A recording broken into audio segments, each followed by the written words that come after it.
RCF. Un ancien luciférien devenu prêtre catholique. C'est un parcours spirituel hors du commun que nous vous proposons de découvrir aujourd'hui sur les ondes de votre radio. Père Jean-Christophe Thibault, bonjour. Bonjour. Merci d'être avec nous au micro de RCF Sarthe. Vous êtes prêtre dans le diocèse de Metz. Vous êtes également connu sous le pseudonyme littéraire de Michael Dor, un auteur de romans jeunesse à succès. Vous êtes historien des religions, spécialiste des courants ésotériques. Et vous venez d'écrire un livre, La prison des esprits, aux éditions Salvator. Vous y livrez votre témoignage, votre histoire, celle d'un jeune homme qui a touché à l'occultisme, à la magie noire, et qui un jour a été frappé par la grâce de Dieu. Racontez-nous comment vous êtes entré dans l'ésotérisme. Eh bien, finalement, il faut repartir un petit peu de mon histoire. Donc, effectivement, je suis prêtre du diocèse de Metz, mais à l'origine, je suis né dans le Nord. Je suis nordiste, je suis un ch'ti, pour être très très concret. Mes parents étaient enseignants. Mon père était prof d'anglais, ma mère prof d'art plastique. Une caractéristique plus personnelle, ils étaient incroyants. Je suis vraiment né dans une famille incroyable. Ils étaient plus attirés par des questions politiques à l'époque. On est dans les années 60. Donc, très marqué par le marxisme. Voilà, toute cette pensée-là. Et quand j'étais tout petit, n'ayant pas eu d'informations sur Dieu, je me posais des questions. Je fais partie, vous voyez, de ces enfants qui se posent la question sur le sens de la vie. Pourquoi je suis là? Pourquoi je vis? Et finalement, mon plus vieux souvenir, c'est celui, alors on habitait dans un petit immeuble à Lille, et puis sur le buffet, il y avait un vase chinois, une potiche. Bon, et puis je me souviens très bien l'avoir regardé, cette potiche, un peu fixement comme ça, et puis m'être posé cette question: pourquoi je suis pas la potiche? Pourquoi il y a une potiche? Pourquoi moi je suis un être humain? Pourquoi je suis pas un chien? Pourquoi je suis pas... Qui décide ça? C'est à partir de quoi, finalement? Alors, je suis allé poser la question à ma maman, puis je lui ai dit: maman, pourquoi je suis pas une potiche? Vous imaginez bien que la réponse n'était pas très claire, et ça m'a fait un choc. Parce que moi, je pensais que les parents avaient réponse à tout. Donc, j'ai développé en moi une sorte de fascination pour tout ce qui était, finalement, les mystères, les questions, etc. Mes parents, après, ont décidé de faire une expérience écolo dans une ferme, sans eau, sans électricité, sans chauffage, sans rien comme ça. Et puis, voilà qu'un jour, mes parents lisaient beaucoup, je tombe sur un petit livre qu'il y a dans la bibliothèque de mes parents. Et il y a un dessin sur la couverture du livre, et on voit un pendule. Et tout de suite, ça me fait penser à Tintin, et plus particulièrement au professeur Tournesol. Et pour moi, alors vous voyez, quand on est petit, même les personnages de papier ont une certaine réalité. Pour moi, Tournesol est un savant, quoi. Et il se sert de cet objet, mais on explique à aucun moment à quoi ça sert. Et donc j'étais fasciné en me disant: mais qu'est-ce qu'il fait avec ça? Alors je pensais trouver une réponse dans... Alors j'ai peut-être pas tout compris, mais ce que j'ai compris, c'est que on pouvait trouver des forces dans la terre, enfin des forces, bon. Et surtout, un petit détail m'a marqué, à savoir qu'on pouvait retrouver des objets grâce à ce pendule. Alors j'ai demandé à mon frère, dans le grand jardin, et donc de cacher un certain nombre d'objets, et moi, j'avais 8 ans, je me suis mis à chercher, et de fait, j'ai retrouvé un certain nombre d'objets. Et donc ça m'a fasciné, en disant: tiens, mais... Bon, j'en ai parlé à mes parents, qui ont pris ça très à la légère. Mon père m'a dit: écoute, tu perds ton temps, va réviser tes tables de multiplication. Et donc, ça a eu une conséquence, c'est le fait de décider de continuer à faire mes recherches, mais sans en parler ni aux parents, ni même aux moindres adultes. Et c'est là où, effectivement, j'ai commencé à lire, à puiser aussi un petit peu dans l'ambiance de l'époque.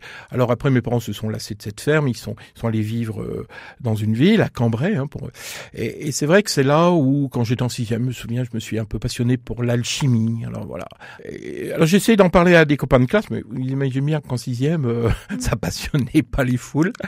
Et justement, ces copains de classe, vous allez trouver un écho au lycée, je crois, auprès d'un de vos copains. C'est ça. Patrick, avec qui vous allez vous lancer dans l'hypnose. Alors, là, on est en 4e, donc on a 13 ans tous les deux, on n'est pas encore au lycée, donc Et donc un jour, je tombe sur un livre écrit par un homme d'affaires psychothérapeute, qui croyait à la réincarnation et qui pensait que par hypnose on pouvait remonter dans les souvenirs pour retrouver les traces de la vie antérieure, des souvenirs enfouis par hypnose, etc. Toujours est-il que lisant ça, et puis donnant aussi beaucoup de descriptions sur la manière de procéder à l'hypnose, effectivement j'en parle à un copain de classe un jour, qui lui, pour une fois, il s'intéressait aussi aux mêmes questions, ou à peu près, puis et pourquoi on reproduirait pas la même expérience.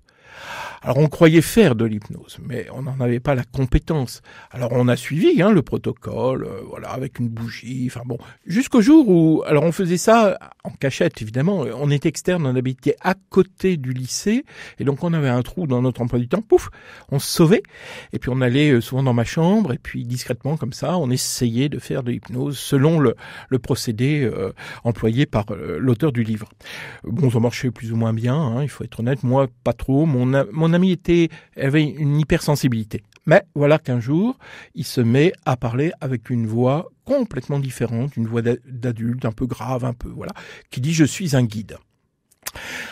Alors, sur le moment, je dois dire que je ne crois pas. Je pense qu'il me fait une blague. Sauf que je trouve qu'il est quand même doué parce que, vous savez, un enfant, on était prépubère, donc imiter une voix d'adulte, ça se repère vite. Là, c'était quand même une voix bien faite, Mais pas suffisant pour que j'y croie. Alors, je le réveille selon le procédé habituel. Et puis, à ce moment-là, effectivement, je lui fais réécouter la bande parce que dans le livre, il fallait enregistrer parce que c'est vrai qu'on a tendance à oublier, etc. Et quand mon ami Patrick entend cette voix qui n'est pas la sienne, etc., il se met à trembler en disant « Oh là là, on a touché un esprit » ou je sais pas quoi, il faut qu'on arrête, c'est dangereux. Et moi, au contraire, non, c'est passionnant, quoi. Ça y est, ils font. Et donc, on l'a refait très vite. Cette voix est revenue, cet esprit, effectivement, esprit guide, se présentant comme ça. Et donc, on a testé, on a fait des tests pour vérifier. Il était capable de voir des dessins qu'on faisait à distance, les yeux fermés, etc., ou des phrases écrites sur des papiers enfermés dans des enveloppes. On avait presque des preuves, quoi. Et donc, à partir de là, on s'est laissé entraîner. Alors là, on a commencé, on va pas rentrer dans tous les détails, mais en réalité c'était du spiritisme. On croyait faire de l'hypnose, mais en réalité c'était du spiritisme, communication avec des esprits, et puis un autre qu'on a appelé Monsieur Gamma, et qui vont nous suivre. Alors après ils nous ont appris d'autres techniques pour se mettre en transe. Et c'est surtout mon ami qui prêtait finalement sa voix, ses cordes vocales à une influence.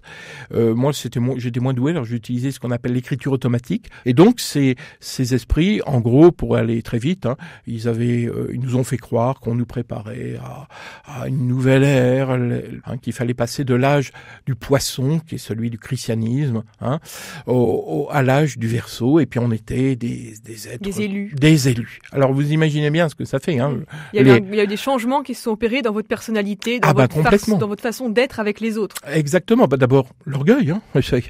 Quand à 13 ans, vous dites que vous êtes un élu, on nous donnait un pseudo-enseignement. Avec des choses vraies, il faut reconnaître que pour 13 ans, on connaissait le bouddhisme, on connaissait l'hindouisme, on connaissait plein de... Voilà. Mais c'était, entaché de choses complètement irrationnelles, du style que la Terre est creusée, l'habitée par les géants, que nous étions d'origine extraterrestre, etc. Enfin, des choses complètement, voilà. Dans le livre, vous décrivez que votre sens critique s'amenuise au fil du temps. C'est un premier pas vers une perte de liberté, quelque part? Complètement. Parce qu'on laisse finalement des êtres, on est persuadé qu'ils ont la vérité et on gobe tout. Et ils nous obligent. Alors, la deuxième chose, en dehors de l'enseignement, c'est d'avoir des dons. Alors, soi-disant des dons. Alors, vous voyez, la télékinésie, c'est-à-dire faire bouger des objets par la pensée ou la voyance, des choses comme ça. Et puis, si on n'y arrivait pas, enfin, c'était surtout moi qui n'étais pas très doué, eh bien, on disait, c'est parce qu'on avait un attachement à la chair, attachement au corps, et qu'il fallait libérer notre âme spirituelle, qui était, etc. Alors, on nous faisait faire des exercices absolument abominables. Bon, en réalité, ils prenaient plaisir à nous torturer, à nous faire du mal. Et puis, l'irrationnel, grand problème de l'irrationnel, parce que finalement, on finissait par ne plus savoir où était le vrai, où est le faux, tout devenait confus, mélangé. C'est là où on retrouve un peu un monde démoniaque, on est dans la confusion. Les frontières entre le bien et le mal sont brouillées? Alors, c'est peut-être le pire. C'est parce que là, effectivement, dans tout cet enseignement, on nous dit qu'il n'y a pas de bien et de mal. Ce sont des valeurs relatives du christianisme. En réalité, c'est une question d'harmonie. Ce sont des puissances. Il y a des puissances positives et des puissances négatives, un peu comme la polarité dans une pile. Le yin-yang, quoi. Le yin-yang, c'est exactement ça. Donc, il faut tout mettre en harmonie. Alors, les années passent, vous continuez toujours à pratiquer la magie, et l'une des étapes marquantes de votre initiation, elle a lieu pendant vos années étudiantes. Vous êtes inscrit en fac de psycho à Lille, et là, vous vous mettez à pratiquer la magie noire. Alors, si vous permettez, on va s'arrêter 2 secondes sur cette question. La magie noire, c'est quoi, et en quoi est-ce pire que la magie blanche? Alors, soyons bien clairs. Il n'y a pas de magie noire et de magie blanche au sens propre du terme pour différencier une magie blanche qui serait positive, guérison, obtenir des résultats positifs, etc., etc. La magie noire serait une magie destructive. En réalité, il n'y a qu'une seule magie et dans la Bible, il n'y a pas de distinction entre magie blanche et magie noire. La magie, ça n'est pas le domaine de Dieu. C'est des forces qu'on veut maîtriser, obtenir, etc. Et c'est une illusion de penser qu'il y a une magie blanche et une magie noire. Simplement dans mon histoire, petit à petit, je suis passé aussi de formes magiques, alors de rituels, on va dire, pour dire les choses, qui n'avaient pas une volonté, en tout cas affichée, de faire quelque chose de négatif. À un moment, on revient à l'histoire de la destruction, finalement, en disant, oui, mais la destruction, c'est nécessaire. C'est comme on croyait à la réincarnation, au même titre que le corps physique vieillit et puis disparaît, puis qu'on se réincarne dans un autre corps. La destruction n'a rien de mauvais. Donc là, il faut passer aussi par la destruction de l'ancienne forme judéo-chrétienne qui a fait son temps pour laisser émerger une autre civilisation. Et c'est là où c'est terrible parce que on a été amené jusqu'à faire une profanation d'église. Une profanation qui a eu lieu à Sarlat. Vous racontez dans l'histoire que un jour les esprits vous ont demandé d'aller à Sarlat en stop tout seul et vous êtes retrouvé quelque part dans une église que vous ne connaissiez pas. Absolument pas. Là, vous avez profané l'édifice. C'était demandé. Mais ce qui est le plus effrayant, c'est même pas la profanation, c'est le fait de penser que il y avait rien de mal à ça. Au contraire. Alors il nous disait, oui, c'est normal. C'est comme ça qu'il faut accélérer finalement. Donc le chaos n'est qu'un passage nécessaire à l'ordre. Et donc, en faisant ça, il fallait se déstabiliser aussi bien au niveau religieux que d'ailleurs au niveau politique. Et c'est comme ça qu'un jour, ils m'ont demandé, par exemple, quand j'étais étudiant, d'entrer dans un mouvement politique qui n'existe plus aujourd'hui, la Ligue communiste révolutionnaire, qui n'était pas du tout pour des motifs politiques. C'était parce que, comme ils prenaient la révolution permanente, ça participait à cette pensée que il faut déstabiliser la société pour faire naître un nouvel ordre. Alors à cette époque, vous avez 20 ans à peu près, une vingtaine d'années. Vous fomentez des projets ésotériques très précis. L'idée, si je résume, c'est d'entraîner avec vous d'autres jeunes dans les fidèles de l'occultisme. C'était notre mission. Ça commence, comme vous le disiez, par un engagement politique assez bref au sein de la Ligue révolutionnaire communiste. Puis, dans le scoutisme, vous intégrez une troupe scout, vous faites de l'entrisme, si on peut dire, avec une idée derrière la tête, c'est de déconvertir, de faire abjurer un de vos copains. Oui, c'est-à-dire que j'ai été en réalité, c'était très bref mon passage à la Ligue communiste révolutionnaire. Alors il se trouve, c'est des choses très concrètes. Vous voyez, le Seigneur, il passe toujours par des choses très concrètes. On était dans un bâtiment où on se réunissait et en dessous de l'endroit où on se réunissait, il y avait une aumônerie. Et puis, il y avait pas mal de jeunes qui venaient avec des guitares, ils chantaient, tout ça. Et ça nous énervait. Nous, on refaisait le monde sérieux. Et évidemment, je me voyais pas du tout aller dans l'aumônerie, monter sur une chaise et puis dire vive la révolution. Non, vous voyez. Et donc, c'est là où j'ai eu l'idée d'entrer dans une troupe scout. Et le chef, je le connaissais. Et donc, mon but, c'était de lui faire perdre la foi en faisant un pari avec lui, de lui démontrer que Dieu n'existait pas. Et puis l'entraîner après, lui, et puis les scouts, et puis les autres chefs et tout ça, dans mon filet, parce que j'étais préparé à ça, normalement. Alors, ce projet de faire chuter votre ami scout, il vous habite pendant des semaines, voire des mois. Oui, mais mois, oui. Jésus vous guette, si on peut dire. Et un jour, vous êtes frappé par la grâce divine. Racontez-nous. Ah oui, alors très brutalement et de manière très inattendue. Donc, ça s'est passé au cours d'un camp d'été. C'était en Touraine. Alors, je m'étais bien mis d'accord avec le chef à l'époque, avec les chefs, de dire voilà, moi je suis pas croyant, ça veut pas dire que je m'intéresse pas à la religion, j'avais autre chose derrière en tête, mais pas question ni d'aller à la messe, ni d'assister au temps de prière et tout ça. Et une journée banale finalement, dont je me souviens plus ce qu'on a fait ce jour-là, peu importe, le soir, veillée, donc autour du feu de camp, et puis ça termine toujours par la prière. Et d'habitude, je partais à ce moment-là, je quittais le groupe. Et un soir, je sais pas trop pourquoi, je me suis simplement éloigné. Puis j'écoutais. Et le chef, à ce moment-là, il a commenté la prière scout, qui est une prière de Saint Ignace de Loyola. Et en l'écoutant, je dis, mais c'est finalement moins bête que je le croyais. C'était beau. C'était le mot beau. Je me souviens, j'y pensais. Et au moment où je dis, c'est beau ce qu'il dit. Alors moi, je pense ça. Je ne sais pas ce qui s'est passé, je me suis vu tomber à genoux, ça a duré 2 heures, et là j'ai eu mon disque dur qui s'est reformaté complètement. Enfin voilà, et ça a été un moment de plénitude, alors très différent de ce que j'avais pu expérimenter dans les trans et des choses comme ça. Quelque chose de très fort, de très doux, de très puissant, mais aussi avec des écailles qui me tombent des yeux, pour reprendre l'expression de Saint Paul, de la conversion de Saint Paul, c'est-à-dire que tout à coup, je vois que tout ce que j'ai vécu avec les esprits, tout ça qui prétendaient des esprits très élevés, tout ça, c'était faux, que j'étais finalement très malheureux, j'étais dans une prison, pris dans un énorme piège, et il y avait Dieu, et que celui qui était le sauveur, c'était Jésus. Je sais pas du tout qui était Jésus, je ne connaissais, pour moi c'était un être assez élevé, bon. Et donc je me suis relevé 2 heures après et j'étais croyant, et je croyais en Dieu, et je croyais en Jésus-Christ, et surtout je prenais conscience que j'étais dans le piège des démons, quoi. Alors à partir de ce jour-là, vous voulez suivre le Christ, c'est Oui. une certitude claire au fond de vous, mais vos premiers pas sur le chemin du christianisme sont un peu compliqués.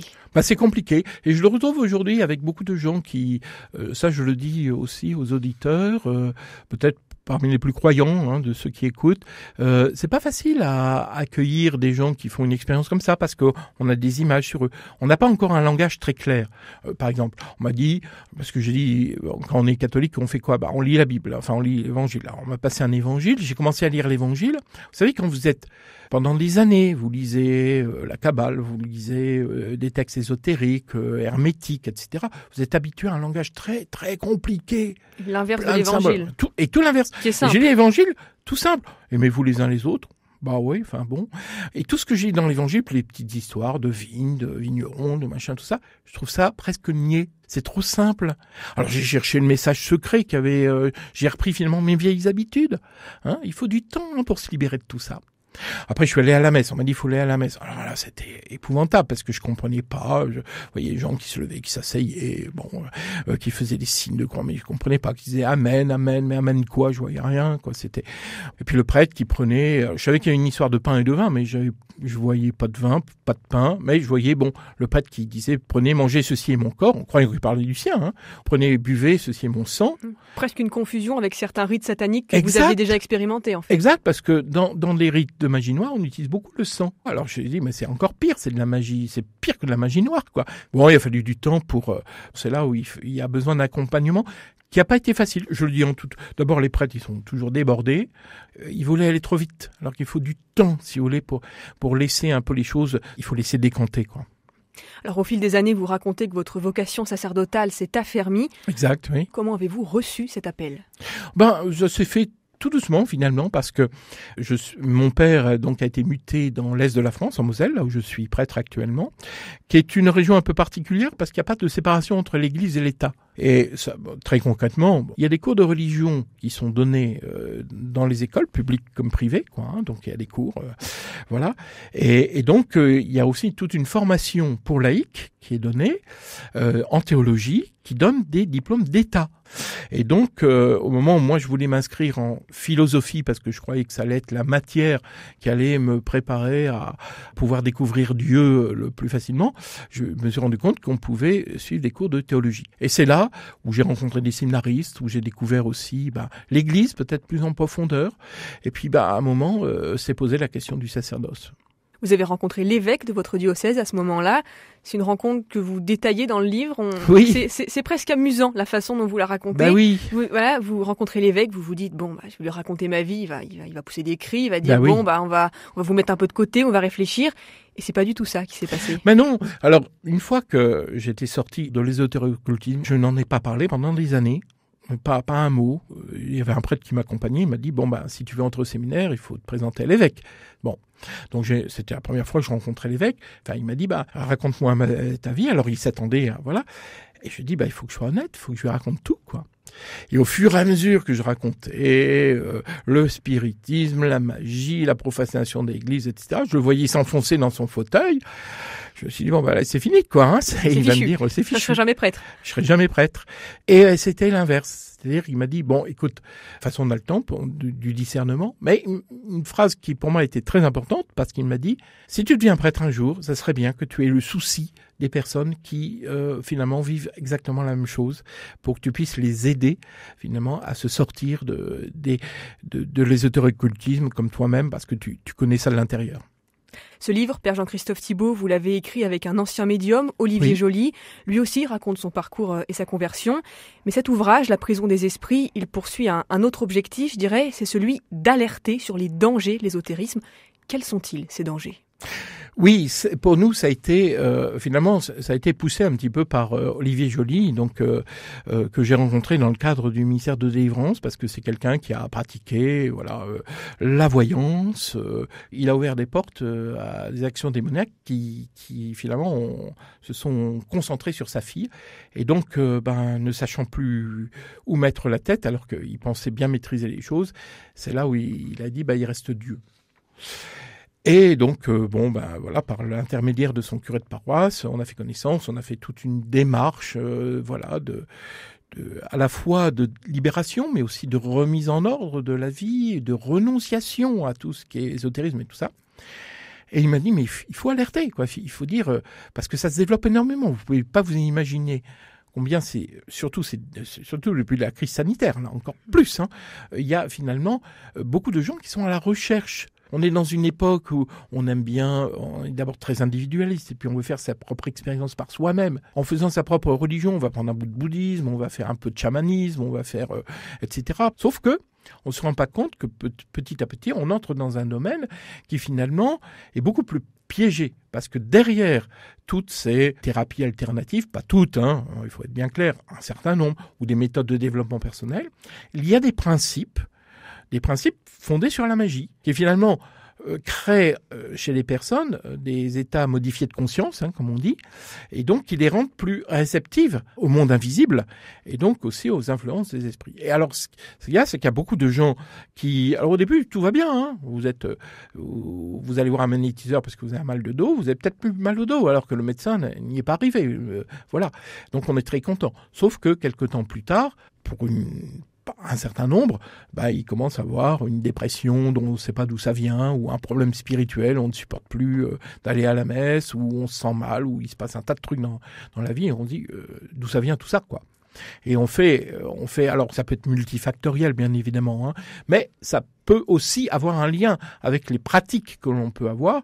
Et donc le livre, c'est un peu aussi en disant, attention, des choses qui paraissent anodines, même positives, attention, parce que toutes les méthodes, tout ce qui est proposé, tout n'est pas or, tout ce qui brille n'est pas or. Et sont parfois les premiers pas, les premiers degrés d'une initiation vers quelque chose de beaucoup plus sombre. Absolument. On peut glisser, à la fin, c'est le satanisme. Et c'est le satanisme dans la mesure où, effectivement, celui qui est à manœuvre par derrière, je dirais c'est Satan, évidemment. Il y a aussi les anges déchus, hein, qu'on appelle démons, et c'est eux qui sont à la manœuvre par derrière. Parce que leur but, c'est à la fois de nous faire du mal, aussi de nous éloigner de Dieu et de la vérité. Alors, on repense à vos activités avec Patrick quand vous étiez adolescent. Tout ça, c'était un pan caché de votre vie. Vos parents n'en savaient rien. Aujourd'hui, on sait que 80% des adeptes du satanisme ont moins de 21 ans. Comment faire aujourd'hui pour empêcher les ados de glisser avec ces pratiques ? Si j'avais une réponse toute faite, je serais content. Je n'en ai pas forcément. Sauf que je pense que c'est important d'alerter. Mais d'ailleurs, on a longuement réfléchi à savoir la manière dont on va dire les choses. Parce que peut-être une des pires choses qu'on pourrait, c'est être moraliste. Ou alors, finalement, à vouloir dénoncer, on peut aussi attirer. Enfin, c'est bon. Oui. Parce qu'il y a toujours une attirance chez les jeunes par tout ce qui est un peu mystère, sombre et tout ça. Et donc, je pense que ce qui est important, c'est de pouvoir dire, et le témoignage est peut-être une des formes fortes aujourd'hui, de dire, je suis pas chargé de vous le faire croire, comme disait Sainte Bernadette à l'autre, mais je suis chargé de vous le dire. Je vous dis, voilà, moi, ce que j'ai vécu, voilà ce que... C'est pour ça que j'ai souhaité qu'on s'assoie à double voix, parce que Olivier Joly, on n'a pas le même âge, on n'a pas le même parcours, on n'a pas du tout la même origine sociale, on n'est pas du tout passé par le même chemin, et pourtant on arrive aux mêmes conclusions, aux mêmes résultats. Sans être donneur de leçons, hein, c'est pas ça, mais dire, aujourd'hui, s'offre à nous finalement beaucoup de chemins qu'on dit spirituels. Qu'est-ce qu'il y a derrière le mot spiritualité ? Et on se méfie de la religion, parce qu'on a d'abord des fausses images sur la religion, et on pense qu'on est plus libre en choisissant un chemin spirituel par rapport à un chemin religieux, mais en réalité, on se trompe, parce que c'est tout à fait l'inverse. Alors, malgré vos histoires de vie différentes, vous et Olivier Joly, vous arrivez tous les deux à la même conclusion, au même point, que Dieu seul peut sauver. Ça, c'est une conviction très forte. Il n'y a qu'un seul sauveur. C'est pas la peine, parce que beaucoup de gens, souvent quand on vient nous voir, on est souvent la dernière roue de la charrette.